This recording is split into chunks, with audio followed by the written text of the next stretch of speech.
राधे गोपाल राधे गोविंद राधे गोपाल राधे श्री गोविंद राधे गोपाल राधे गोविंद राधे गोपाल राधे जय जय गोविंद राधे गोपाल राधे गोविंद राधे गोपाल राधे प्यारे गोविंद राधे गोपाल राधे गोविंद राधे गोपाल राधे श्री राधे राधे गोविंद गोविंद राधे राधे राधे गोविंद गोविंद राधे जय राधे राधे गोविंद गोविंद राधे राधे राधे गोविंद गोविंद सब गाइए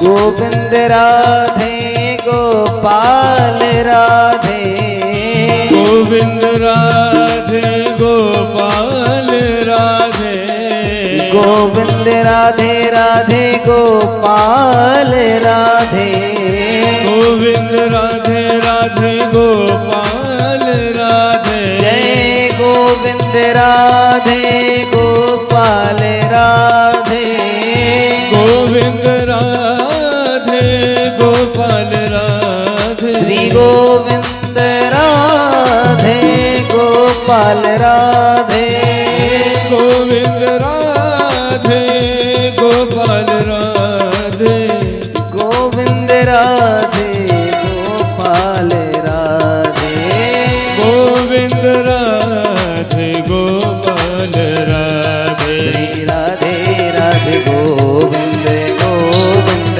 राधे राधे राधे गोविंद गोविंद राधे श्री राधे राधे गोविंद गोविंद राधे राधे राधे गोविंद गोविंद राधे राधे राधे राधे राधे गोविंद राधे राधे राधे राधे राधे गोविंद राधे राधे राधे राधे राधे गोविंद राधे राधे राधे राधे राधे गोविंद राधे राधे राधे गोविंद गोविंद राधे राधे राधे गोविंद गोविंद राधे राधे राधे गोविंद गोविंद राधे राधे राधे गोविंद गोविंद राधे गोपाल राधे गोपाल राधे गोविंद राधे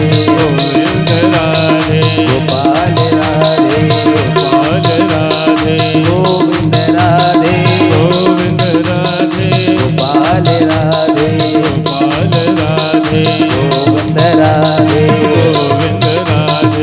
गोपाल राधे गोपाल राधे गोविंद राधे गोविंद राधे गोपाल राधे गोपाल राधे राधे राधे गोविंद गोविंद राधे राधे राधे गोविंद गोविंद राधे राधे राधे गोविंद गोविंद राधे राधे राधे गोविंद गोविंद राधे राधे राधे राधे राधे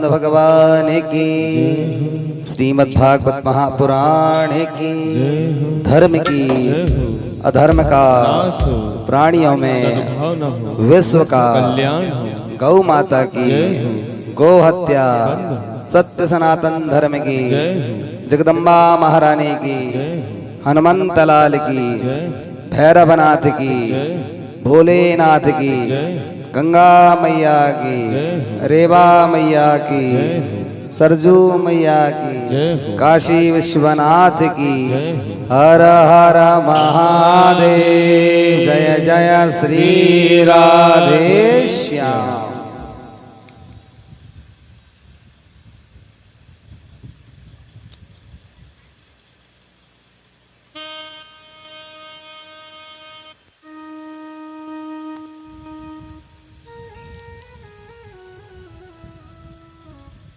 अस्ति भाति प्रियं रूपं नाम चेत्येर्थ पंचकम्।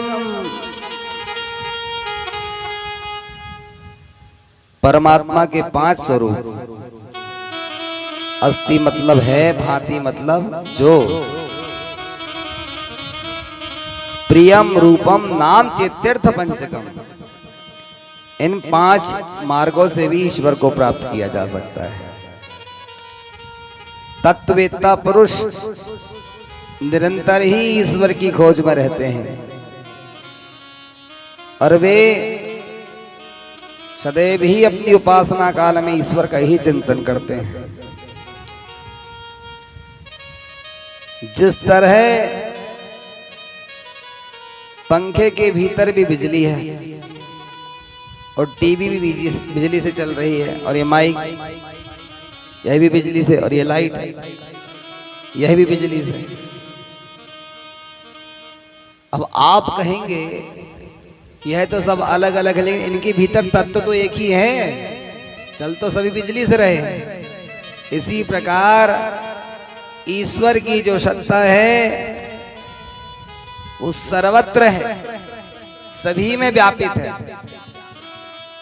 बस उसे पहचानने की आवश्यकता है। जो जान गया सो पार हो गया।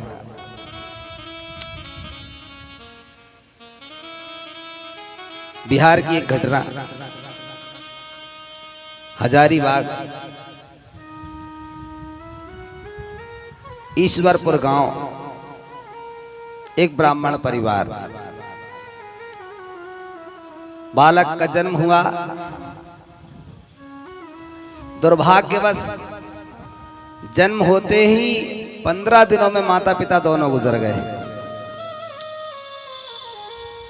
बड़े भाई और भाभी ने उस बालक का लालन पोषण किया।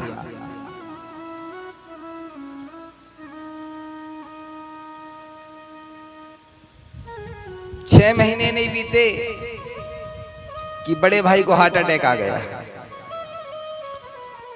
वही भी अटैक में मर गया। अब घर में बचे केवल 2 लोग, भाभी और देवर। 2 साल बाद चेचक की बीमारी आई, उसमें देवर की आंखें चली गईं, ज्योति विहीन हो गया। घर में एक भाभी एक देवर। 2 वर्ष नहीं बीते कि ऐसा रोग आया जैसे भी कोरोना आया था। बीमारी के कारण नेत्रविहीन हो गया, ज्योति चली गई।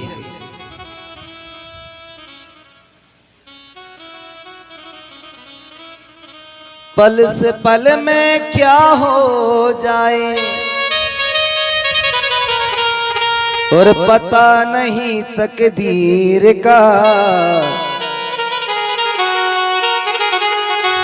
गति ब्रह्मा की टले न टाले अजब खेल रघुवीर का। गति ब्रह्मा की टरे न टाले अजब खेल रघुवीर का। हंसता खेलता परिवार। और एक समय ऐसा आया कि दुखों के पहाड़ टूट पड़े, अंधा हो गया, माँ बाप नहीं रहे, बड़ा भाई मर गया, घर में केवल 2 बच्चे, एक अंधा एक भाभी माँ।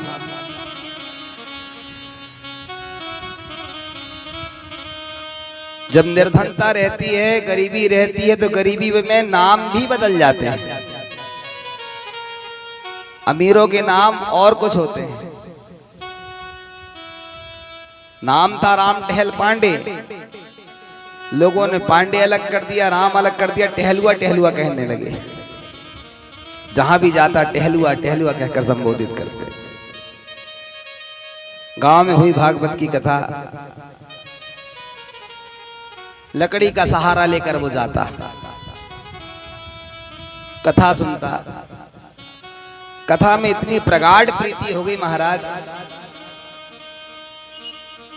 7 दिन जब पूरे हुए तो व्यास जी के चरण जाकर के छू लिया, पैर पकड़ के कहने लगा, गुरुदेव मुझे आप अपने साथ में रख लीजिए, आपकी सेवा करूंगा, तेल लगाकर मालिश कर दिया करूंगा, बोझ नहीं बनूंगा, बस आपके साथ निरंतर कथा सुनूंगा। मेरा प्रयास है कि मैं निरंतर आपकी कथा सुनूं।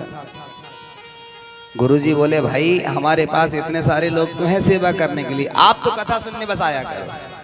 अच्छा, बोले आगामी कथा, बोले बस 4 किलोमीटर दूर में। हाँ ठीक है, अमुक तारीख से आ जाना, जरूर आएंगे। कथा आरंभ हुई। पहले दिन कथा में गए राम टहल, दूसरे दिन घोर बारिश हुई, बिजली कड़कड़ा रही थी। भाभी माँ से कहा कि जल्दी से भोजन का डब्बा दे दो, कथा के लिए विलंब हो रहा है। भाभी माँ ने कहा कि आज मैंने भोजन बनाई ही नहीं। क्यों? बोले आपको नहीं जाने दूंगी।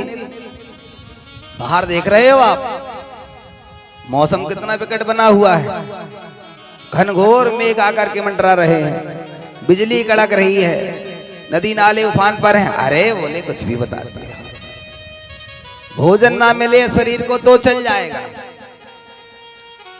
इंद्र आज ही वज्रघात थोड़ी करेगा, और करे तो क्या है, निष्ठुर शरीर है। ऐसा क्यों कहते हो? मेरे लिए तो भाई भी आप ही हो, बेटे भी आप हो। भाभी स्नान करने चली गई, ईश्वर का नाम लिया, गिरते पानी में उठाया डंडा और चल पड़े।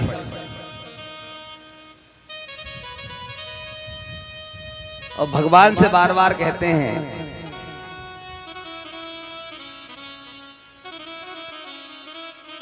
सभी होते हैं रिश्तेदार, जबकि जर पास होता है, और बिगड़ जाता है गरीबी में जो रिश्ता खास होता है। कल तक माता पिता थे, संपत्ति थी, तो सारे नातेदार घर में आया करते थे, और आज जब विपत्ति आई है, दुख आया है, तो वे सारे रिश्तेदार फीके लगने लगे। अब वे मुड़ के देखते भी नहीं हैं, और भगवान का स्मरण करते हुए गिरते पानी में चले जा रहे हैं, और कह रहे हैं, मेरी बिटेर सुन लो धनुधार के धनैया, मेरी बिटेर सुन लो धनुधार के कन्हैया, मेरी बिटेर सुन लो धनवान के धरैया, मेरी बिटेर सुन लो धनुधार के धनैया, धनवान के धरैया, धनवान के धरैया, धनवान के धरैया, धनवान के धरैया, धनवान के धरैया, धनवान के धरैया, धनवान के धरैया, धनवान के धरैया, मेरी बिटेर सुन लो धनवान के धरैया, मेरी बिटेर सुन लो धनवान के करैया, मेरी बिटेर सुन लो धनवान के धरैया। मार्ग में चलते जा रहे थे, स्मरण करते जा रहे थे। उन्हें ऐसा लगा कि 4 किलोमीटर तो पूरे हो गए, सड़क छोड़ करके अब मुझे गांव की सड़क पकड़ना चाहिए, तो नीचे उतर गए। बारिश ज्यादा हो रही थी, तो मार्ग में कोई आने जाने वाले यात्रीगण भी नहीं थे। जैसे ही पगडंडी पकड़े जंगल की ओर चल पड़े। बस आ ही गया गांव, सन्निकट आ पहुंचा हूं, लेट तो नहीं हो जाऊंगा। फिर मन कहता है नहीं नहीं अभी कथा चालू नहीं किए होंगे पंडित जी ने, बस कुछ समय पहुंचाऊंगा। और जैसे ही गए तो मार्ग में आगे एक कुआं था, उस कुएं में जाके गिर पड़े। अंधे थे, कुछ दिखाई नहीं देता था, क्या करूं? थतोल रहे कुएं में, भगवान से प्रार्थना करते हैं, मात पिता बरु बंध लियो, दुख घोर दियो सब ही सुख छीनो, और ताऊ पे दोष न देवे तुम्हें, जग में अंधरो अखियन न सुकीनो। भगवान पैदा होते ही आपने माता पिता छीन लिए, 6 महीने नहीं बीते आपने बड़े भाई को मेरे से छीन लिया, 2 साल नहीं बीते मेरे आंखों की ज्योति मुझे मेरे से छीन ली, मुझे विहीन कर दिया, जन्मांत हो गया।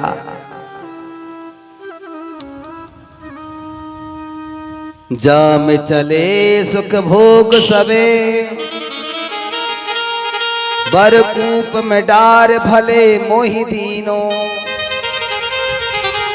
आप की कसर और कुछ रह गई थी जो आज मुझे कुएं में डाल दिया, क्या कमी रह गई थी? आज तक आपसे मैंने कुछ नहीं मांगा, माता पिता छीन लिए, भाई छीन लिया, नेत्रों की ज्योति छीन लिया आपने, मैंने कभी आपके सामने हाथ नहीं फैलाया। आज ऐसा क्या रह गया था जो मुझे कुएं में ढकेल दिया आप? क्या मार्ग नहीं दिखा सकते थे?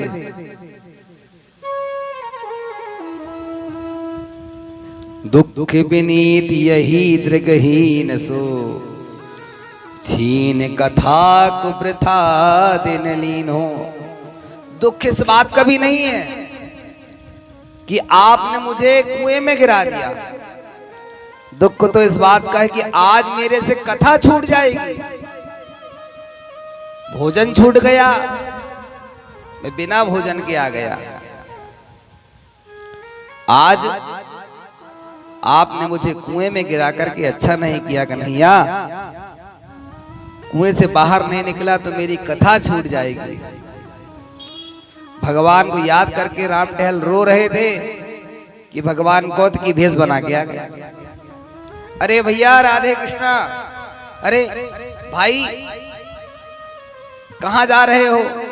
अरे यहाँ गड्ढे में आप कैसे? गड्ढा नहीं है भाई, कुआं है। अरे भाई ये गड्ढा ही है, आपको लग रहा है कि कुआं है, आप देख नहीं पाते ना इसलिए। अच्छा जाओ गांव में किसी से रस्सी लेकर के आ जाओ, नशेनी लेकर आ जाओ, मुझे बाहर निकाल लो। अरे बोले गड्ढे से है, ऐसे हाथ ऊपर करो, मेरा हाथ पकड़ के आ जाओ। बोले भैया यदि मैं आपके हाथ को देख लेता तो क्या पकड़ नहीं लेता, आप ही मेरा हाथ पकड़ लो। और भगवान ने लिया, उसके हाथ को पकड़ा और बाहर निकाला। देखो निकाल लिया मैंने आपको, गड्ढा ही तो था, न रस्सी की आवश्यकता पड़ी और न नशेनी। चलो आपको छोड़ देता हूं, एक काम करो, ये 4 गुलाब के फूल और ले जाओ, ये चढ़ा देना। अरे बोले काहे को ये फूल दे रहे हो? पंडित जी की आदत बन जाएगी, मैं अंधा आदमी रोज कहां से ताजे ताजे फूल लाऊंगा जो चढ़ाया कर। अरे बोले चिंता मत करो, आप तो बस भागवत कथा पंडाल के द्वार पर पहुंचोगे और आपको रोज 4 फूल ताजे मिल जाया करेंगे। अच्छा फिर ठीक है। भीतर गए, प्रवेश करे। इनसे पूर्व भाभी जी आ गई, उन्होंने आकर के भोजन का डब्बा दे गई, पंडित जी को एक पान दे गई।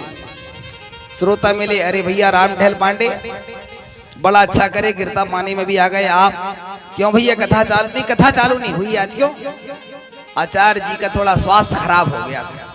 अरे वाह, तो कथा तो अब होगी चालू। कथा में आज विलंब था। देखो भगवान ने शायद आज कथा हमारे लिए ही विलंब से कराई।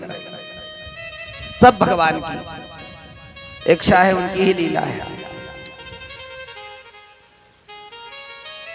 लोगों ने कहा कि भाभी आई थी, डब्बा रख के चली गई है, पंडित जी आएंगे तब तक आप भोजन कर। भोजन पा लिया। पंडित जी महाराज का स्वास्थ्य खराब था, उन्होंने जो पान रखा हुआ था वह पान खाया, पूरा ज्वर बुखार दूर चला गया। और इतनी बढ़िया कथा कहे पंडित जी ने, रस भरी। आरती हुई, प्रणाम किए, घर गए। कहने लगे भाभी इतना कष्ट क्यों करी होगी? मैं तो आज भूखे ही चला गया था, शाम को आके पा लेता। क्या आवश्यकता थी डब्बा लेके? भाभी ने कहा कि मैं और डब्बा लेके नहीं गई, मैं तो आज घर से बाहर निकली ही नहीं हूं, इतनी घोर बारिश हो रही है। आप तो जिद करते हैं, हठपूर्वक चले गए आप। राम टहल पांडे सोचने लगे कि जब भाभी नहीं आई थी तो डब्बा लेके आया कौन? दूसरे दिन कथा में गए, पंडित जी से स्वास्थ्य पूछा, महाराज आपका स्वास्थ्य कैसा है? बोले स्वास्थ्य तो बहुत अच्छा है। भगवान की गति को कोई नहीं जान सकता, ना जाने किस भेष में नारायण मिल जाए।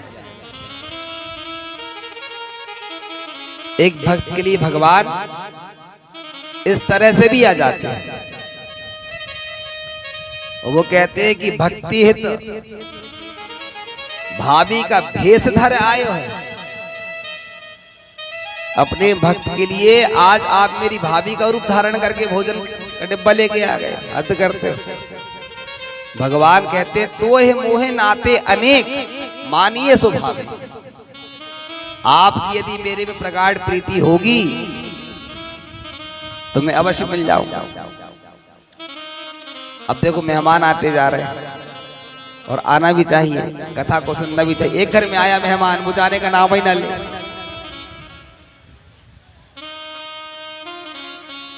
पति ने पत्नी से कहा कि ये तो 7वां दिन हो गया, बैग भर के कपड़े लाया 7 जोड़ी और जाने का नाम ही नहीं ले रहा। तो बोले क्या करें? बोले झगड़ा करते। बोले आज तक हमें 15 साल हो गए शादी के, कभी झगड़ा हुआ ही नहीं। बोले झूठ मूठ क्या करो? तो पत्नी कहती ठीक है मैं भी भोजन नहीं बनाऊंगी।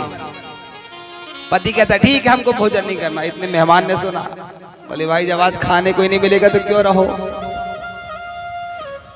तो मेहमान ने भरा कपड़े।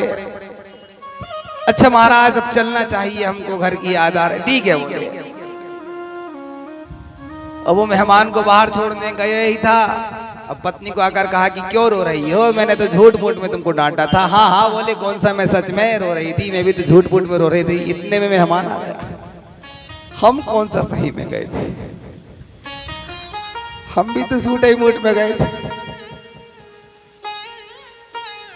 एक घर में आया मेहमान, पिता ने पुत्र से कहा कि बेटा अभी हमने भोजन करे हैं, तुम कुछ देर बाद पूछने आना और कहना कि पिताजी माँ पूछ रही शाम को क्या बनवाएं। बालक आया, पिताजी माँ पूछ रही क्या बनना चाहिए भोजन में? भोजन अभी अभी तो पाया है, हम क्या राक्षस हैं? मेहमान से पूछ लो। अब उन्हें खाना होगा तो अब कौन मेहमान कहे कि हाँ मैं खाऊंगा, मैं राक्षस हूं? तो कई बार खिलाने की भी परिस्थितियां रहती है और रोकने की भी परिस्थितियां रहती है। कल की कथा में हमने कहां विश्राम की थी, कौन बताएगा?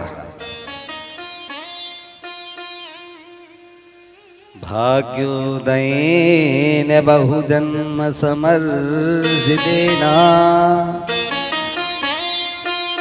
सत्संगमं च लभते पुरुषो यदा वै।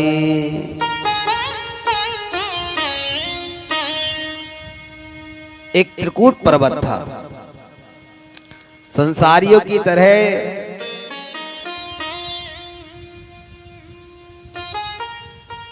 आसक्ति बहुत हो जाती है जीव की। उसे यह पता ही नहीं चलता है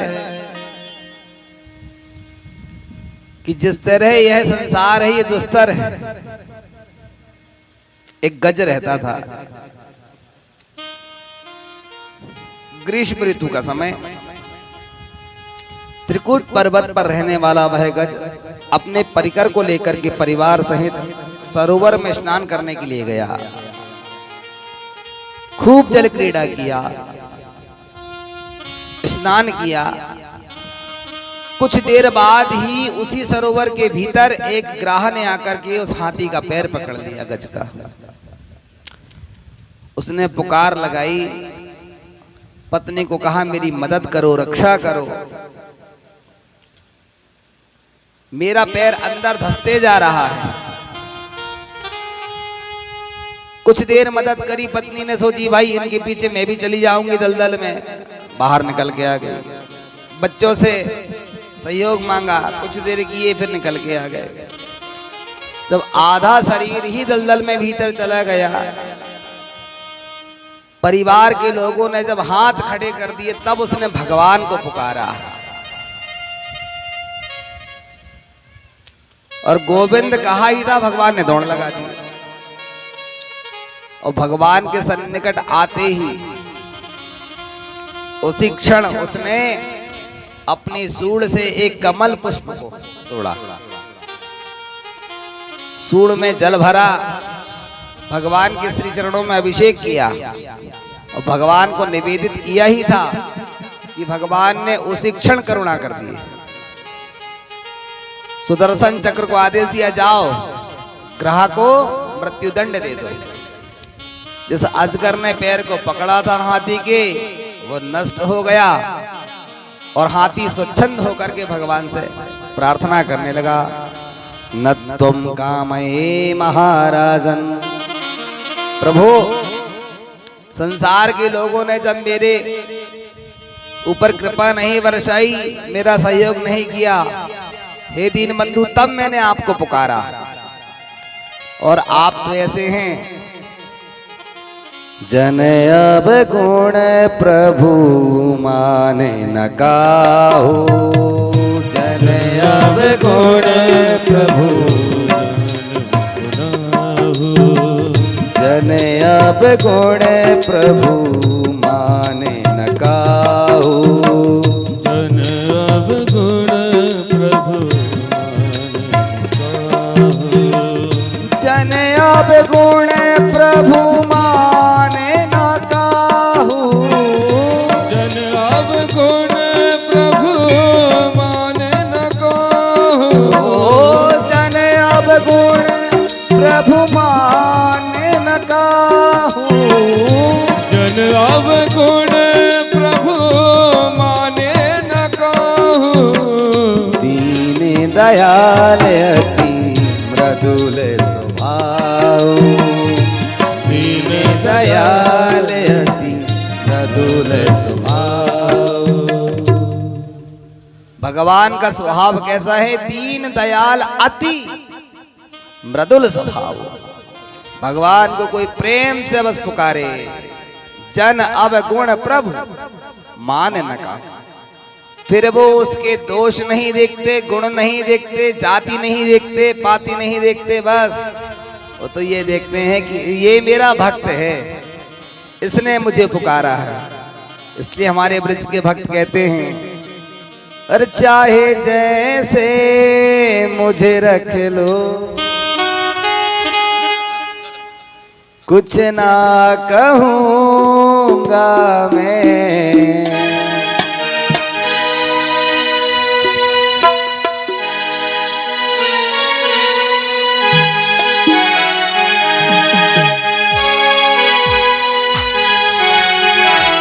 तेरा ही था, तेरा ही हूँ, तेरा रहूँगा मैं, तेरा ही था, तेरा ही हूँ, तेरा रहूँगा मैं। और चाहे जैसे मुझे रख लो, कुछ ना कहूँगा मैं, चाहे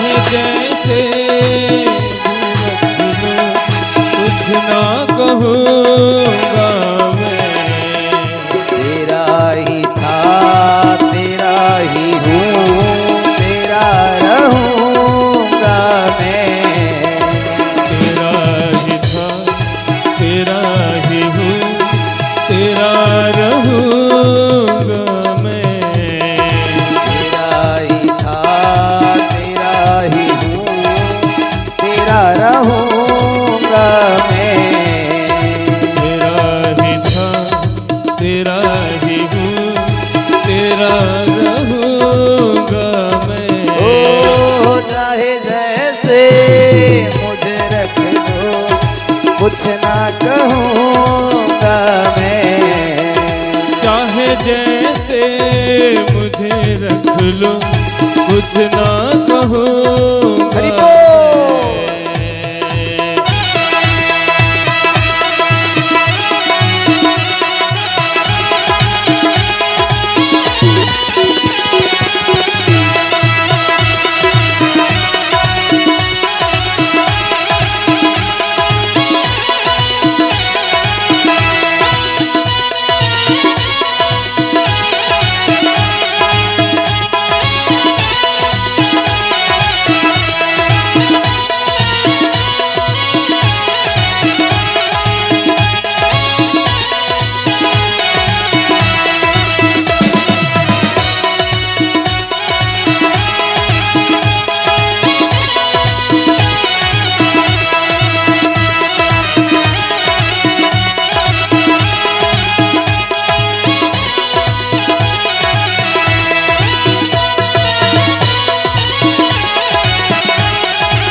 कसके पकड़ा है दामन तेरा, छोड़ो नहीं।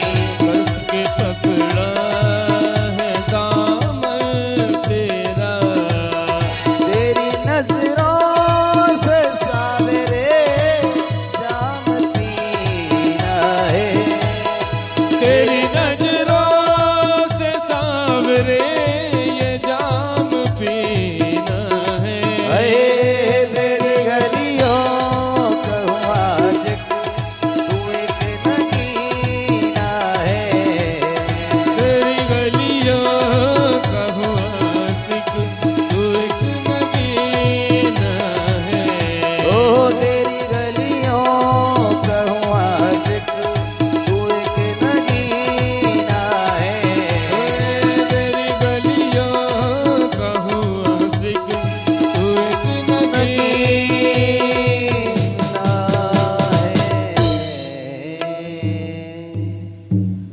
ऐसा पकड़ा, ईश्वर को याद किया। प्रभु आए, आते बराबर उसने प्रार्थना करी।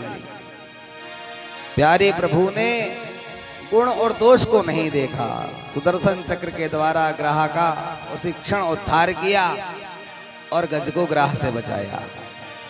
परीक्षित ने पूछा सुखदेव जी से, भगवान ये ग्राह और गज थे कौन? एक इंद्रद्युम्न नामक राजा थे। भगवान की पूजा करने के लिए वो एक पर्वत की तलहटी पर पहुंचे। पूजन की सामग्री निकाल के रखी थी कि अगस्त मुनि आ पहुंचे। अगस्त जी को देकर के अनदेखा कर दिया, बस ऋषि ने श्राप दे दिया। अरे गुरुदेव यहां से गुजर रहे हैं और तू कैसा मूर्ख शिष्य है, गुरु को देख करके अनदेखा कर रहा है, मतवाले हाथी की तरह बैठा हुआ है। जा तुझे श्राप देता हूं, तू हाथी ही बन। और ये ग्राह मगर जो था एक हुहु नामक गंधर्व था। देवल ऋषि भगवान सूर्य को अर्घ दे रहे थे। ये हास्य परिहास में विनोद भाव के स्वभाव से मगर के भांति पानी में चला गया और चुपके से आया, देवल ऋषि की पैर पकड़ के खींच लिया, गिर गए। धड़ाम से गिरते ही उठे, ये बाहर निकल के हंसने लगा। गुरुजी मैंने आपको गिरा दिया, गुरुजी मैंने आपको गिरा दिया। मूर्ख, मगर के भांति आता है, चोरों के भांति मेरे साथ उपहास कर रहा है, मर्यादा भी भूल गया। जा तुझे श्राप देता हूं, आज से तू गजयोनी में प्राप्त हो जाएगा। हुहु नामक गंधर्व ने चरण पकड़ लिया, सरकार श्राप को आविर्भूत मैंने ग्रहण किया, लेकिन मुक्ति कैसे प्राप्त होगी? तब देवल मुनि ने कहा कि भगवान के सुदर्शन चक्र के द्वारा तुम ग्राह योनि से मुक्त हो जाओगे और तुम्हारा उद्धार हो जाएगा। बोलिए भक्तवत्सल भगवान की। संसार में जितनी प्रीति रखते हो रखना चाहिए, लेकिन इस शहर के बाद भी कोई दूसरा शहर है, उस मार्ग की भी थोड़ी सी फिक्र कर लिया करो। इस घर के बाद भी किसी और घर में जाना है।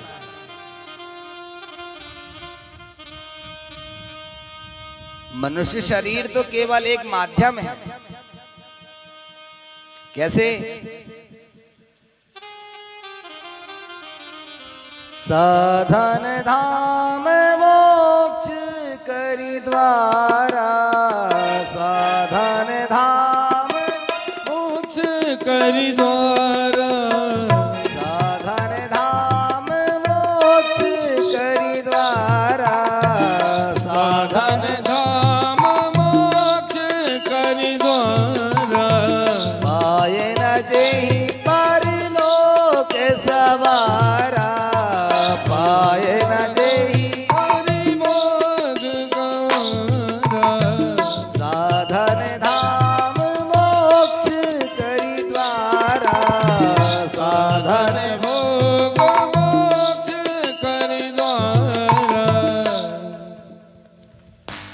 मोक्ष के द्वार तक पहुंचने के लिए एक साधन है। क्या? मनुष्य शरीर। आप सोचें कि सहजता से प्राप्त हो जाएगा। आप और हम गंगा आदि तीर्थों में स्नान करने जाते हैं, क्या परिणाम होता है? गंगा का प्रताप है।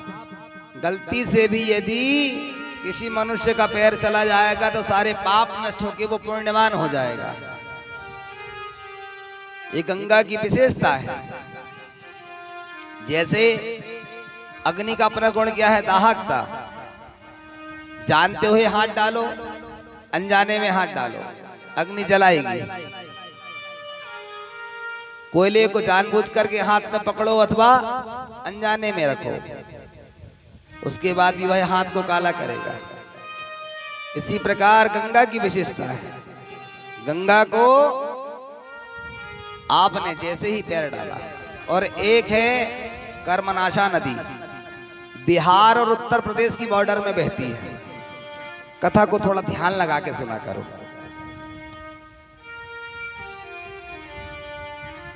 गलती से भी यदि कर्मनाशा नदी में पैर चले जाए तो जितने पुण्य होते हैं सब नष्ट हो जाते हैं, वो सारे पाप शरीर में आ जाते हैं। त्रिशंकु की लार से बनी है वो। जय हो माता की। इसलिए भजन है। साधन धाम मोक्ष करिता। गंगा में उत्पन्न हुए वे मगरमच्छ, मेंढक, मछली आदि तरते नहीं हैं, रहते जरूर हैं। जब तक उनका जीवन क्रम होता है वो जीवित रहते, उसके बाद में मर जाते हैं। तरीयक योनि का जीव तर नहीं सकता। और एक हम हैं, साल में एक बार भी जाएंगे स्नान करेंगे तो पुण्यात्मा हो जाता है। और गंगा के भीतर जो रात दिन से रह रहा है वो तरता नहीं है, और जन्मेगा मर जाएगा, मुक्ति नहीं मिल सकती। ज्ञानेन हीना पशु भी समाना। ज्ञान से हीन मनुष्य पशु के तुल्य होता है। 84 लाख योनि में ज्ञान अर्जित करने वाली केवल एक ही योनि है, मनुष्य शरीर। घोड़े बन जाओ, गधे बन जाओ, कुत्ते बन जाओ, ज्ञान प्राप्त नहीं कर सकते। लेकिन मनुष्य शरीर ऐसा दुर्लभ है बंधुओं, इसे प्राप्त होते ही आप समस्त प्रकार का ज्ञान प्राप्त कर सकते हैं। अब इन्हें देख लो, माता जी आ रही है। 10 वर्ष पूर्व उनके यहाँ कथा हुई पोनवार में। 4 बजे रात्रि से सब भजन करने बैठ जाते हैं, नहा धो के।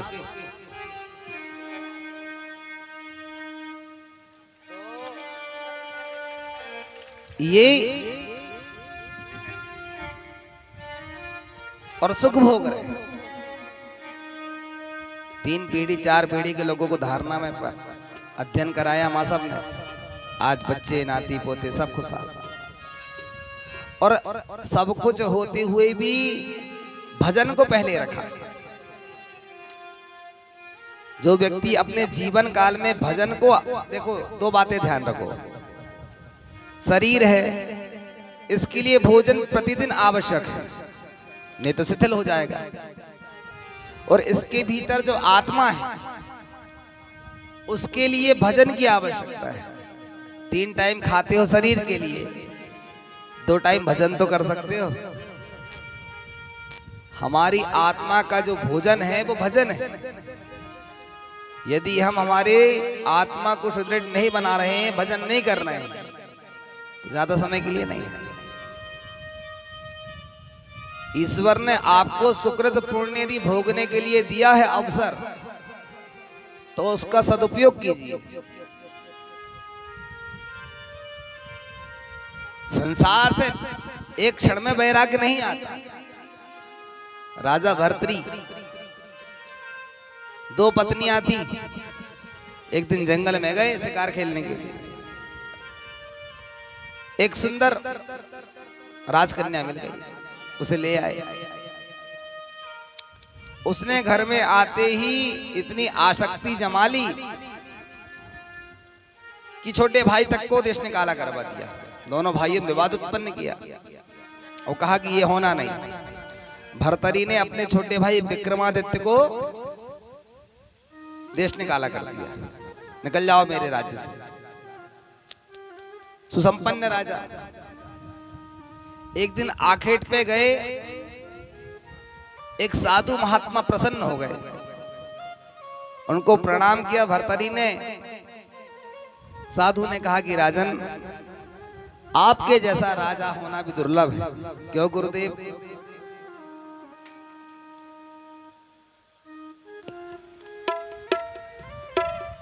जितनी प्रजा आज खुशहाल दिखाई दे रही है उसका मुख्य हेतु आप। बार बार निवेदन किया चरणों में, साधु ने एक फल निकाला और दे दिया, जाओ इस फल को खा लेना। क्या विशेषता है? आपको कभी बुढ़ापा नहीं आएगा,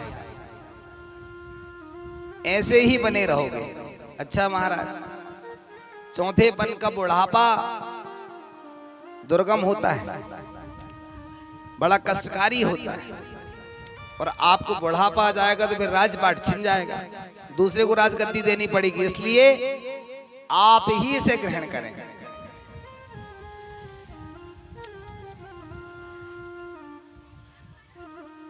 सामने वाले थोड़ा शांति बनाए रखें, उन्हें तो पीछे बैठाल देंगे, कुर्सियां लगी। घर के लोगों को जितनी सावधानी बतानी चाहिए थे।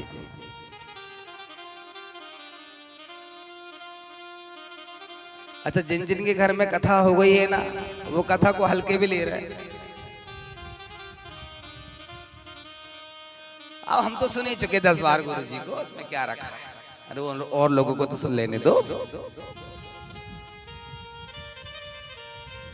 भर्तृहरि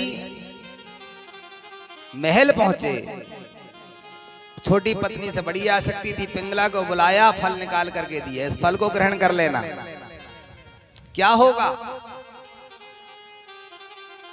बोले देवी, इस फल की विशेषता है, आप खाओगी बुढ़ापा कभी ग्रसित नहीं होगा, इसी तरह नवीन बनी रहोगी।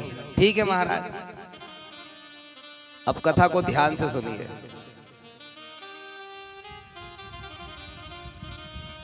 महाराज छोटी रानी पिंगला से स्नेह रखते थे, लेकिन पत्नी महाराज को प्रेम नहीं करती थी, वो राज्य मंत्री से स्नेह करती थी। दासियों को बुलाया, कहा जाओ राजमंत्री को बुलाओ। राजमंत्री आए, गले में हाथ डाली, कहा महाराज इस फल को आप खा लेना। क्यों? इसकी विशेषता है, इसको ग्रहण करते आपको कभी बुढ़ापा नहीं आएगा, और मेरी आसक्ति आप में है, मैं चाहती हूं कि आप इसी तरह बने रहें। अच्छा, पर अब तो शाम का समय हो गया, कल सुबह हम जरूर खा लेंगे। ठीक, फल को उसने लिया, जेब में रख लिया। सायंकाल में मंत्री अपने घर जा रहा था, रास्ते में चल रहा था तो नगर वैश्य का घर पड़ता था, उसकी आसक्ति नगर वैश्य से।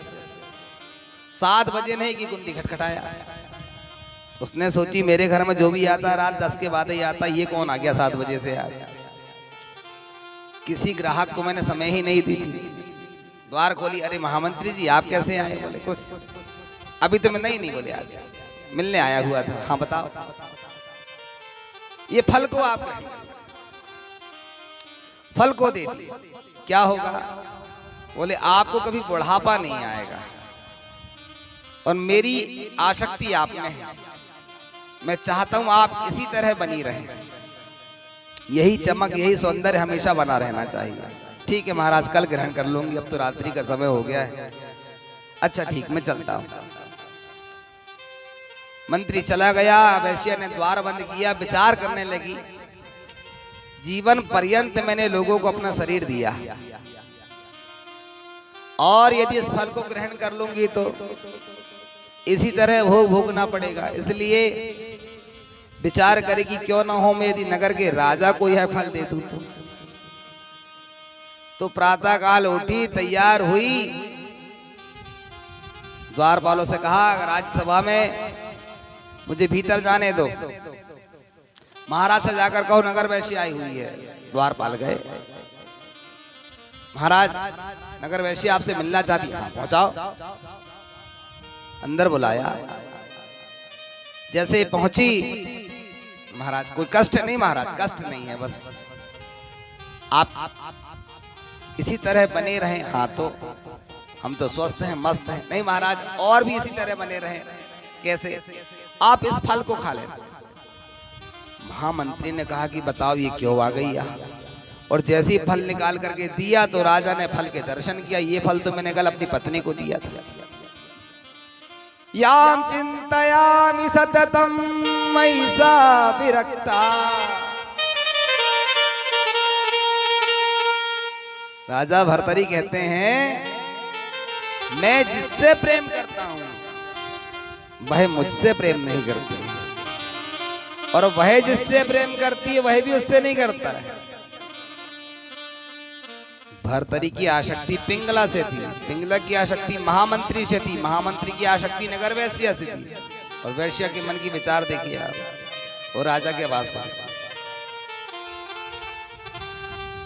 मयि सा विरक्ता याम चिंतयामि, मैं किसका चिंतन कर रहा हूं? तेरी हर छोटी छोटी इच्छाओं की पूर्ति कर रहा हूं। भाई से झगड़ा करा दिया, देश निकाला करवा दिया, तेरा हर कहा मैंने माना। और आज जो मैंने फल तुझे दिया हुआ था वह भी तेरे पास नहीं है। धिक्तान चमान इमनान चमान, धिक्कार ऐसे प्रेम। ये झूठा प्रेम जो है, मुखेटा लगा हुआ, ये क्षणिक होता है। ईश्वर से बड़ा प्रेम कोई नहीं है। स्वार्थ के नाते, स्वार्थ का स्नेह, स्वार्थ के बंधन कुछ देर के होते हैं। इसलिए नाता जोड़ना है तो ईश्वर से जोड़ दीजिए, बंधन बांधना है ईश्वर से बांध लीजिए।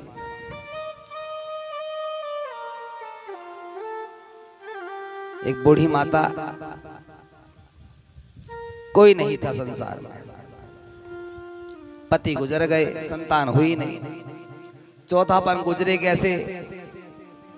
तो मंदिर के बाहर देहरी पे बैठ करके रो रही थी। एक साधु ने कहा कि माता क्यों रो रही है? भगवान को अपना मान ले। हम प्रार्थना करते ना रोज, त्वमेव माता च पिता त्वमेव, त्वमेव बंधो च सखा त्वमेव।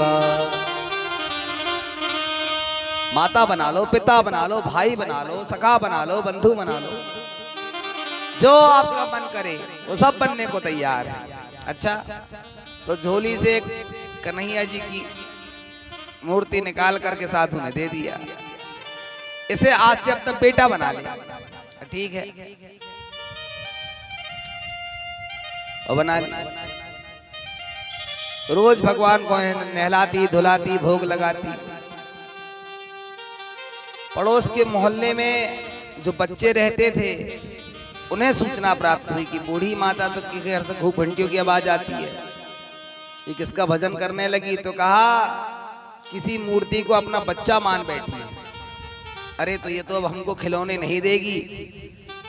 तो बच्चों ने झूठा झूठा अफवाह उड़ा दिया। रात को एक बहरूपिया बहेलिया आता है और जितने छोटे बच्चे होते हैं सबको उठा के ले जा लेता और खा लेता है। अब तो द्वारपाल बनकर के पहरा देने लगी बूढ़ी माता, और भगवान को सुलाए और बार बार जाकर के देखे। एक दिन व्यतीत हो गया, 2 दिन हो गया, 3 दिन, 4 दिन, 5 दिन जब पूरे व्यतीत हो गए, बहेलिया नहीं आया तो बेचारी सोई ना पाए। दिन में काम धंधा करे और रात में चौकीदारी करे। मेरे लाला को कहीं बहेलिया आके चुराना ले गए। भगवान भी कोत की और स्वयं बहेलिया का रूप धारण करके आ गया और डंडा लेके बैठी थी। पहरा तो दे ही रही थी 5 बजे। मैया मुँह को प्यास लगी, जल देगी क्या? अरे यही होना चाहिए बहरूपिया, उठाई भगवान को 2 डंडा लगाई, भगवान ने पीठ में खा भी ली और कहे मैया मैं बहरूपिया नहीं हूं, मैं तो पानी पी मांग रहा हूं, पानी पीने के लिए आया हुआ था, तू चिंता मत कर, तेरे लाला को कोई नहीं ले जाएगा। इतना स्नेह करती है। हाँ महाराज। रामं कामारि सेव्यं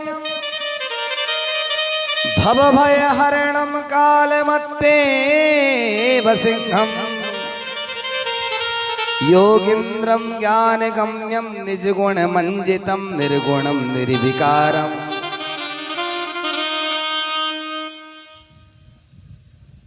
तेरी लालसा, तेरी जिज्ञासा, तेरी भक्ति को देखकर मैं बड़ा प्रसन्न हूँ। भगवान अपने चतुर्भुज रूप में प्रकट हुए, कहे चल मेरे साथ विमान में बैठ, तेरे बेटे को भी उठा, तुझे ऐसे स्थान पर रख लेता हूँ जहां कभी चोर ही नहीं आ पाएंगे और ना कभी चोरी होगी, वहां कभी बहरूपिये नहीं पहुंच पाते। भगवान ने सीधे बैकुंठ ले गए। भक्ति सुतौतो तरुणो गृहीत्वा, आपके भीतर यदि भक्ति होगी, वो प्रेम होगा, तो जैसे हवा चल रही है लेकिन दिखाई नहीं दे रही है, इसका ये मतलब नहीं है हवा नहीं है। पानी का कोई आकार नहीं है, वो निराकार है। लाल कलर मिला देते हो तो लाल दिखाई देने लगता है, नीला रंग मिला दो तो नीला, पीला तो पीला। इसका यह मतलब नहीं है कि उसका कोई रंग ही नहीं है, यह वो नहीं है।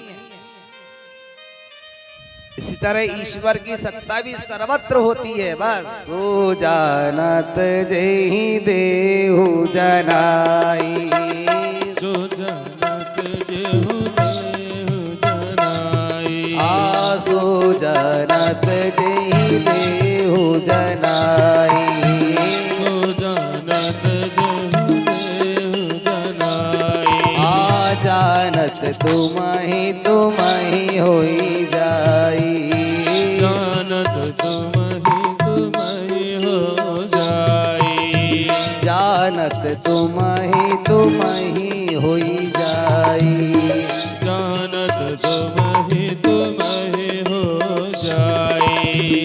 वो जिसे जनाना चाहे वह ही उसको जान सकता है।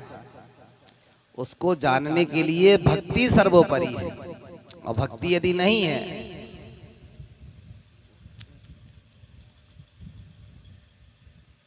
हमारे गुरुदेव कहते थे मूड़ मुड़ाए 3 गुण, मिट गई सिर की खाज और खाने को मिले लड्डू पूड़ी, लोग कहे महाराज। आज लोग इसी तरह दर्शन दे रहे हैं। कुछ ना हो तो गेरुआ कपड़ा पहन लो, महाराज बन जाओ। लोग अच्छा खाने पीने को देते हैं, प्रणाम करते हैं, जाते जाते दक्षिणा और पकड़ा देते हैं। एक आदमी की गलती से नाक कट गई, अब नाक कटी, अच्छा सबका जुगाड़ है, नाक का कोई जुगाड़ नहीं। बाल झड़ जाए डुप्लीकेट लगवा लो, इंडिकेटर यदि ये सुनना बंद हो जाए तो एक काम करो, मशीन लगवा लो। ये तो सेंटर में ही है सामने, बिल्कुल कोई इसका विकल्प ही नहीं है। तो लोग उसे चिढ़ाते, नट्टी चाचा आ गए, नट्टी ताऊ आ गए, बुजुर्ग उसे डांटते कि अरे इस तरह नहीं कहते, बड़े बुजुर्ग। उसने विचार किया कि इस तरह तो मैं समाज में रह ही नहीं पाऊंगा, तो क्यों ना हो साधु बन जाता, गेरुआ कपड़ा पहन लेता, कुछ दूर जाकर के आश्रम बना के रहने लगता हूँ। भक्त आएंगे, सत्संग किया करूंगा, पढ़ा लिखा तो कुछ था नहीं, लाल कपड़ा पहन के साधु बन गया, सत्संग करता था। एक जिज्ञासु पहुंचे महाराज। हाँ बताओ। एक जिज्ञासा थी। हाँ पूछो। ये नाग कैसे में कट गया? नाग? अरे बोले मत पूछो भगवान, रहस्य। कैसा रहस्य महाराज? भगवान ने हमसे कहा, मैं बहुत प्रसन्न हूं। मैंने कहा रावण के जैसे सिर काट के दिखा दूं? उन्होंने कहा कि नहीं, सिर तो रावण काट चुका है, तुम सिर्फ नाक काट लो। बस मैंने क्या था, नाक काट दिया। फिर अभी दिखाई दे रहा है, पीली धोती लाल कुर्ता में खड़े हुए। अरे वाह। हाँ, उन्होंने कहा कि आज के बाद तुम जब चाहे मुझे देख सकते हो। ठीक है महाराज, क्या मुझे भगवान दिखाई दे सकते? हाँ। बोले क्यों नहीं दिखाई देंगे? क्या करना पड़ेगा? बोले बस वही जो हमने किया, जो हमने किया है वही तुमको करना पड़ेगा। हमने नाक कटवा ली, तुम भी कटवा लो। बोले महाराज अब नाक कटे तो कटे, पर भगवान को तो हम दर्शन करेंगे। तो बोले ठीक है, रात्रि की 11 बजे आ जाओ आश्रम। ये पहुंचा, उस नक्कटी ने कटोरी में रख लिया घी। ये आया महाराज, सही में भगवान दर्शन। अरे बोले जी देखो हमें दिखाई दे रहे हैं। जब हमें दिखाई दे रहे हैं तो क्या आपको नहीं दिखाई देंगे? अच्छा महाराज ठीक। और उसने लिया, नाक काट दिया, घी चुपड़ा दिया, इसे लगा ले। 15 मिनट हो गए, आधा घंटा हो गए, खून बहना बंद हो गया। काहे कि भगवान जब उसको नहीं दिखे तो क्या ऐसे दिख जाते? बोले कहाँ पहुंचे भगवान? तो बात हुई थी, आ रहे हैं, बैकुंठ से निकल गए हैं। 2 घंटा पूरे हो गए। बोले महाराज भगवान दर्शन क्यों नहीं दे रहे हैं? अरे भले आदमी, जब मेरे को नहीं दिए तो तुझे कहाँ से दे देंगे? तो बोले महाराज फिर आपकी कटी थी, मेरी क्यों कटा दिए? बोले अभी तक मैं अकेला था, अब आप हो गए 2, अब कल से तेरा भी यही काम। तू भी लोगों को इसी तरह जाकर के बहराएगा मीठी मीठी बातों में, और वे सब आकर्षित होंगे, तू सबकी नाक काट। एक दिन समय ऐसा आया महाराज, नक्कटों का समूह चल पड़ा। भीड़ के पीछे एक ही शब्द जुड़ा रहता है, भाड़। भीड़ भाड़ वाली जगहों से बचना चाहिए, ऐसे कहते हैं। फिर किसी बुद्धिमान आदमी ने साहस किया और कहा कि इन मूर्खों की बातों मत आओ, ये तो समाज को इसी तरह बिगाड़ना चाह रहे हैं। तो संसार में रहना है पर विवेक रूपी कार्य करना है। ये नहीं कि किसी ने भी कह दिया तो चूरन और पुड़िया चाट ली। नहीं भाई, हमारे पास में 4 वेद, 6 शास्त्र, 18 पुराण हैं। भगवान की कथा में आना बैठना यही बहुत है। भगवान कहते मैं स्वयं जाता हूं, और व्यास जी ने भगवान की कथा में 2 ही लोगों को बुलाया है, रसिका भुवि भावुका। हे रसिको, हे भावुको, आप मेरी कथा में आओ। तीसरे आदमी को नहीं बुलाया। कुतर्क करने वाले आदमी का कथा में कोई काम नहीं। कथा में कौन आए महाराज? तार्किक आदमी की कहीं कोई आवश्यकता नहीं होती। एक बच्चा काशी से पढ़ के आया, भोले भाले माते पिता।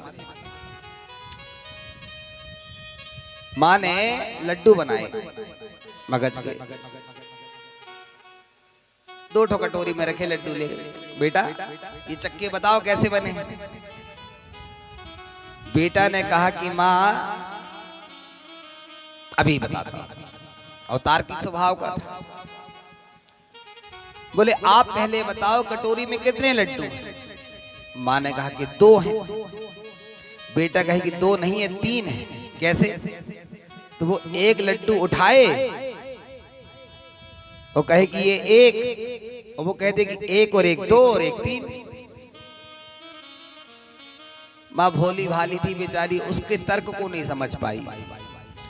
उसके पिता खटिया में पड़े पड़े सुन रहे थे। ये बहुत तर्कवान है। आया पिता, बोले बेटा तू सही कह रहा है, लड्डू 2 नहीं 3 ही हैं। हाँ बेटा जी, ये 1 और 1 2 और 1 3। वो 1 उठाए, और वो उठाते बराबर 1 नीचे और 1 उठाने वाले को 2, और कहते कि ये दूसरा उठा के 3 है, और लड्डू थे 2। पिता आया, बोले बेटा तू सत्य कह रहा है,